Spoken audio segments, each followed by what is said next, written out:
Several economic indicators are flashing red. It depends on where you look. I'm going to show you some information today that is generally not recognized by the mainstream financial analysts, but that's why you are here.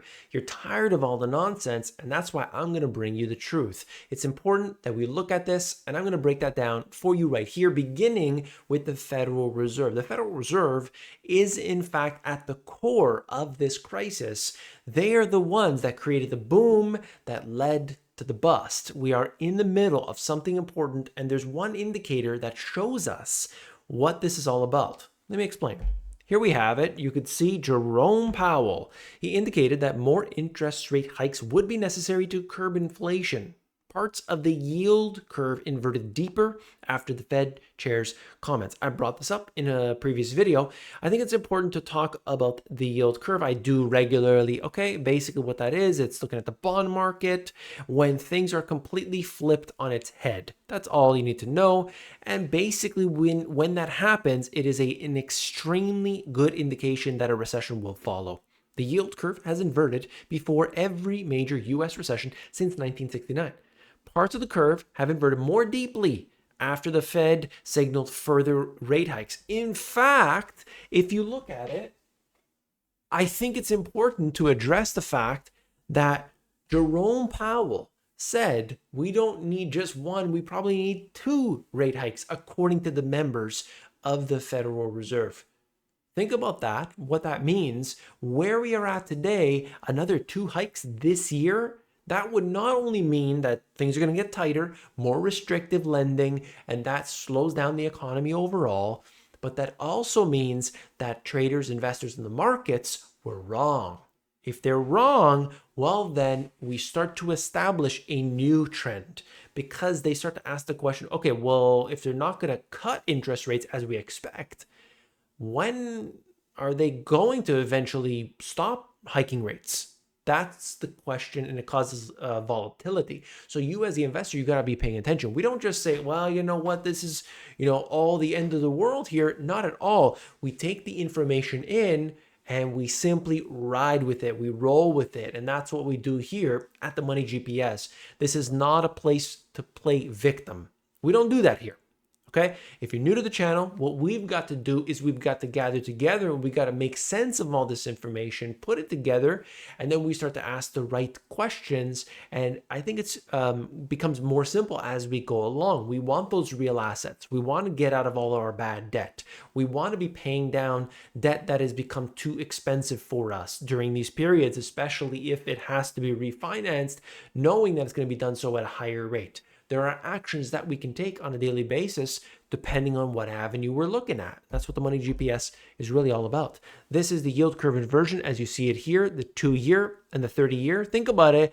The 30-year, you would think that was going to give you a better rate than the 2-year. You're taking much more risk, but it's not. It's inverted right now. And so that's been clubbed downward, and that would be at the same level that it was during SVB. So all the failures with the banks, we're back to those levels right now, all right?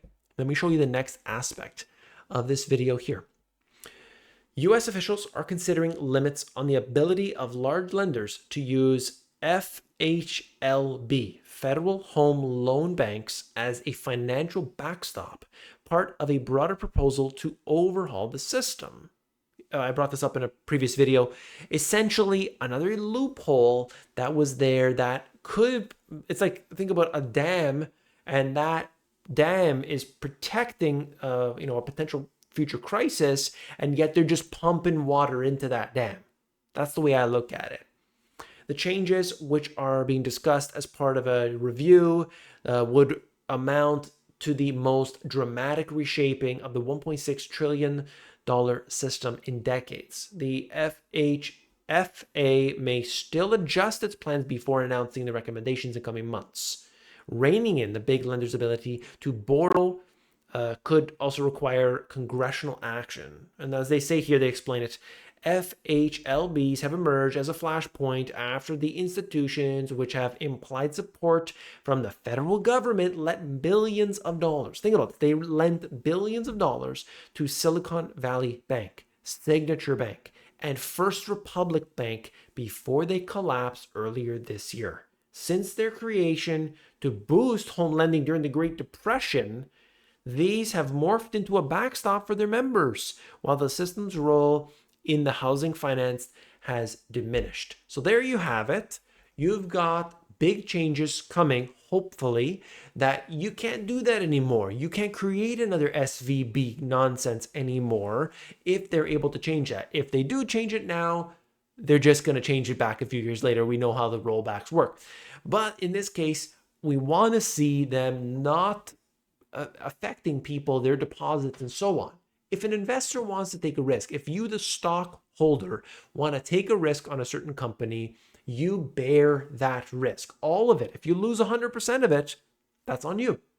You shouldn't be asking for a bailout. But of course, that's what happens. If you're too big to fail, well, don't worry. They're going to bail you right out. And so that's what we've seen.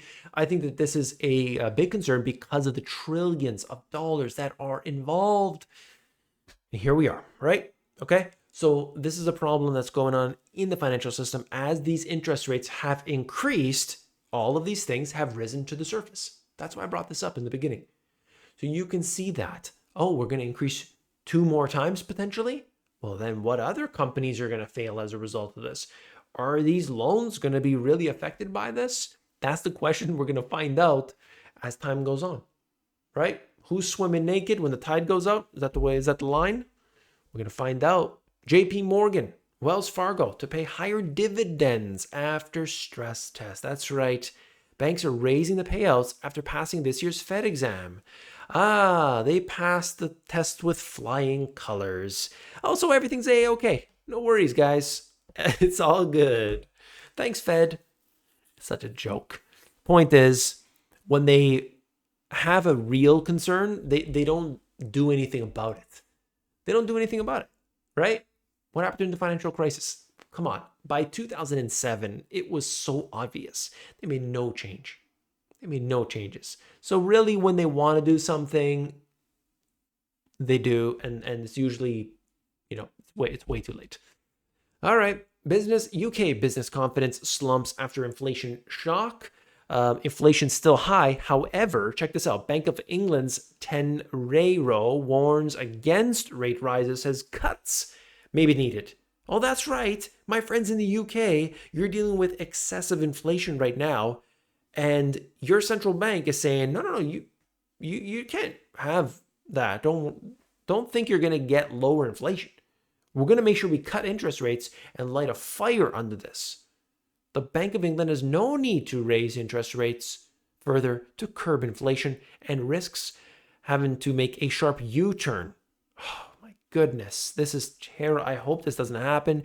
Although the rate increases are painful, you need it for a period of time. Energy crisis and inflation push more German firms into insolvency. So it is affecting everybody. There's no question. Different things, different reasons. Input costs higher, wages are higher, products and services, like everything's higher right now. And some companies, they can't keep up. This is one of the reasons why in my business, I run a big business in e-commerce. All my input costs have gone up. But guess the one that didn't go up? Debt. Because I didn't take any debt. I thought about it. I considered taking debt. But in the end, I couldn't make a good reason for it. I just couldn't. So I didn't take on that debt. So that's the one expense that had no change for me, thankfully. Because why? Because I'm looking at the money GPS. I'm looking at the money mirror method, and I'm getting this data to then help me in my e-commerce ventures. So I know all this information. I use that. The debt is part of a cycle. When it's real cheap, you can make sense of it. There's a lot of YouTubers out there tell you to use margin.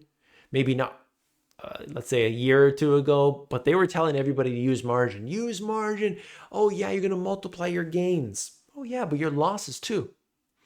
And so that's where we are really limited in the financial education, because these are really uneducated people. Really, that's what it comes down to. And so I didn't take on debt, okay?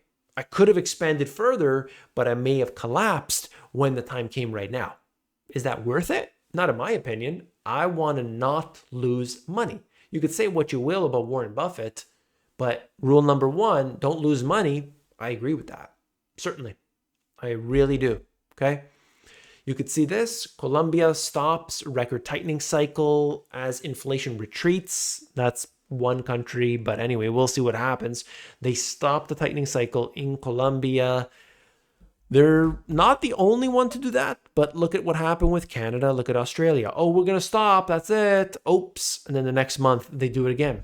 We will see. You got to understand how to invest your money. You got to know where to put your money. This is just one guy, but Stanley Druckenmiller has been somebody that's been so successful decade after decade after decade. And you could learn a few things from him, I think, even if you don't necessarily use his exact methods and things. I broke it down in this video, and I think you should be aware of it. So click on it, and I'll see you there.